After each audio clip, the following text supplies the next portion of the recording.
Olá! Hoje a gente vai mergulhar numa disputa de poder que durou um século inteiro. É um confronto que não só forjou uma nação, mas que acabou mudando o rumo da história mundial. E a grande questão era essa: rei ou parlamento? Quem é que manda, afinal? Essa pergunta, aparentemente simples, foi a faísca que incendiou a Inglaterra do século XVII. Uma pergunta que levou o país, nossa, à beira do abismo. Pensa só. De um lado, a gente tinha a ideia do direito divino dos reis, sabe? Aquela crença de que o poder do monarca vinha direto de Deus. E do outro? Bom, do outro lado estava o parlamento, com um poder bem terreno e concreto. O controle sobre os impostos, o controle do dinheiro.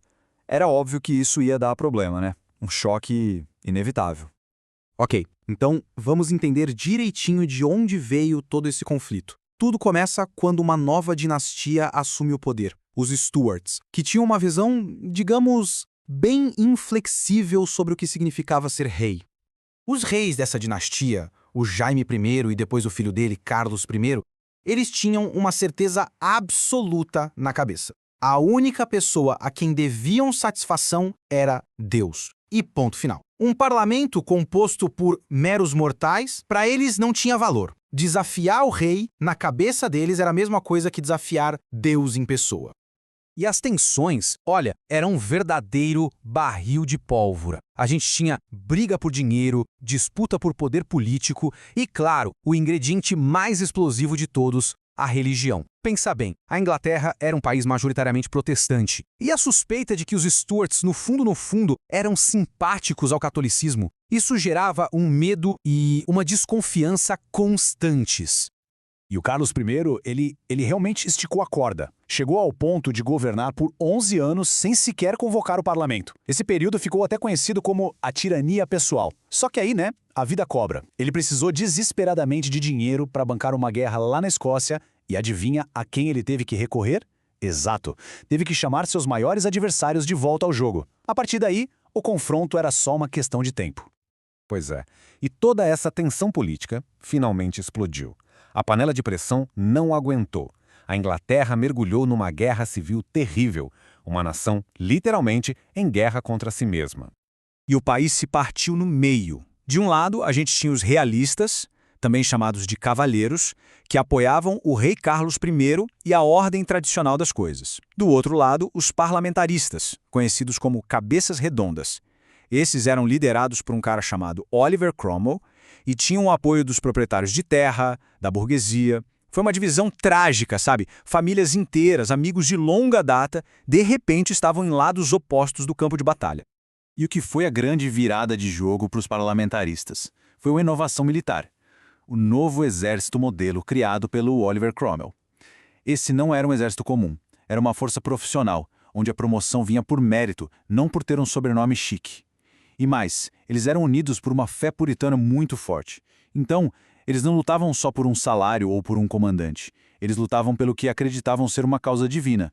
A vitória do parlamento levou a algo que ninguém imaginava ser possível. Em 1649, pela primeiríssima vez na história da Europa, um rei empossado, Carlos I, foi levado a julgamento por traição e executado, publicamente, pelo seu próprio povo. A notícia, claro, caiu como uma bomba nas outras monarquias do continente. Então, o rei estava morto. A monarquia tinha sido abolida. A Inglaterra, de repente, se viu num experimento republicano totalmente novo e radical. Mas a grande pergunta pairava no ar. E agora? O que acontece depois? O país ganhou um nome novo, Commonwealth, que seria uma república governada pelo parlamento. Só que esse vácuo de poder deixado pelo rei se mostrou bem instável. E a natureza, como a política, detesta vácuo, né? Logo, ele foi preenchido pela figura mais poderosa que sobrou, o chefe do exército. E aqui a gente vê uma das grandes ironias da história, né? O Oliver Cromwell, o mesmo homem que liderou a luta contra a tirania de um rei, acabou fazendo o quê? Dissolveu o parlamento e passou a governar como Lorde Protetor, que na prática era um ditador militar. E junto com isso, ele impôs uma moralidade puritana super rígida em todo o país. E como era esse governo puritano? Bom, teatros foram fechados, festas e diversões públicas foram proibidas, foi imposto um estilo de vida bem austero. A Inglaterra, que estava acostumada com mais liberdade, começou a se cansar dessa rigidez toda. Então, não é de se espantar que, assim que o Cromwell morreu, o povo começou a pedir a volta da monarquia. Só que a volta do rei não resolveu a questão principal, sobre quem mandava de verdade. Na verdade, só preparou o cenário para um último confronto. Mas dessa vez, a solução seria bem diferente, sem derramamento de sangue.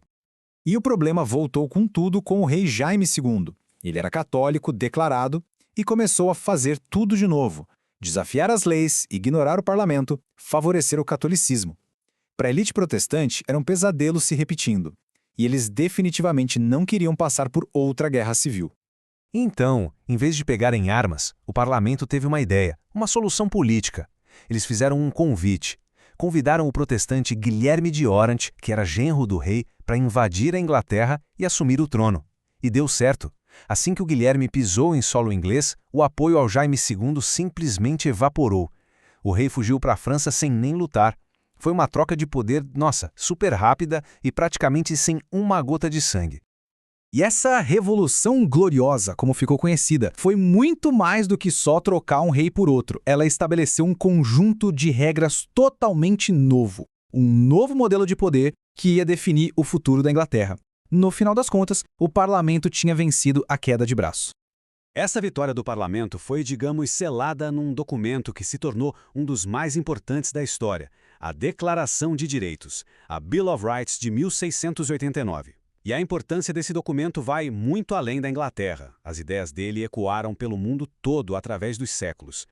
Basicamente, a Declaração de Direitos colocou o rei no seu devido lugar, estabeleceu as novas regras do jogo. A partir de agora, o monarca não podia mais criar leis por conta própria, nem cobrar impostos, nem manter um exército permanente sem a aprovação do parlamento. E, muito importante, a liberdade de expressão dentro do parlamento estava garantida. O poder absoluto do rei tinha chegado ao fim, oficialmente.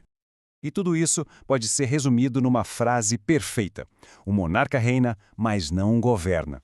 É exatamente isso. Nascia ali uma monarquia constitucional, onde o poder de verdade, o poder de governar, estava nas mãos do parlamento. Mas por que essa história, de quase 400 anos atrás, ainda é tão importante para a gente hoje? Porque os princípios que nasceram nesse século tão conturbado, sabe? A ideia de que um governo precisa da aprovação de quem ele governa, a ideia de que ninguém, nem mesmo o rei, está acima da lei, tudo isso virou a base das democracias modernas que a gente conhece. A Revolução Americana, a Revolução Francesa, muitos movimentos por liberdade pelo mundo beberam dessa fonte.